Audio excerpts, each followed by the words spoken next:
வணக்கம். இன்னைக்கு சீரக சம்பா பிரியாணி பார்க்க போறோம். இதுக்கு ஒரு கைப்பிடி கொத்தமல்லி, புதினா, இஞ்சி, பூண்டு இது எல்லாத்தையும் எடுத்து நல்லா அரைச்சு வச்சுக்கணும். அதுக்கப்புறம் ஒரு 3 வெங்காயம் கட் பண்ணி வச்சிருக்கேன். தேவையான பட்டை, கிராம்பு, ஏலக்காய், அன்னாச்சி பூ எல்லாத்துலேயும் 2, 2 எடுத்து வச்சிருக்கேன். ஒரு குக்கர் அடுப்பில் வச்சுட்டு ஒரு 2 ஸ்பூன் ஆயில் ஆட் பண்ணிட்டு, அதுக்கப்புறமா இந்த பட்டை, கிராம்பு எல்லாத்தையும் போட்டு நல்லா ஃப்ரை பண்ணணும். ஃப்ரை ஆனதுக்கு அப்புறமா கட் பண்ணி வச்சுருக்க வெங்காயத்தை எடுத்து அதில் ஆட் பண்ணிவிட்டு, இந்த வெங்காயம் வந்து நல்லா ப்ரௌனிஷாக வரணும். காரத்துக்கு 2 பச்சை மிளகாய் ஆட் பண்ணியிருக்கேன். இது நல்லா ப்ரௌன் கலர் வந்ததுக்கப்புறமா வெறும் மிளகாத்தூள் ஒரு 2 ஸ்பூன் காரத்துக்கு தகுந்த மாதிரி ஆட் பண்ணிக்கலாம். அதுக்கப்புறமா இது நல்லா ஃப்ரை ஆனதுக்கப்புறம் வந்து 2 தக்காளி எடுத்து கட் பண்ணி வச்சுருக்கோம்.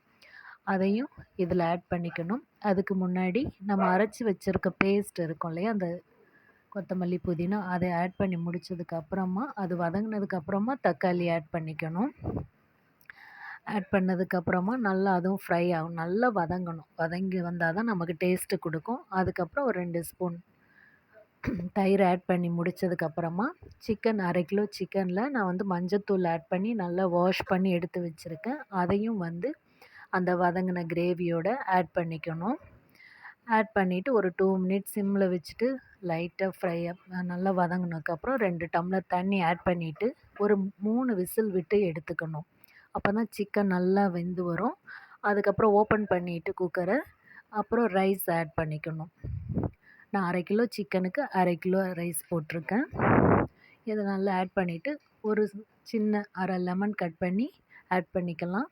உப்பு தேவையான அளவுக்கு ஆட் பண்ணிவிட்டு டேஸ்ட் பார்த்துட்டு காரம் நமக்கு போதுன்னா பார்த்து தேவைன்னா ஆட் பண்ணிக்கலாம். ஒரு 3 விசில் விட்டு இறக்கணும் அப்படின்னா நல்ல டேஸ்டான சுவையான சம்பா பிரியாணி ரெடி ஆகிடும். லாஸ்ட்டாக கீ ஆட் பண்ணி இறக்கிடலாம். தேங்க்யூ.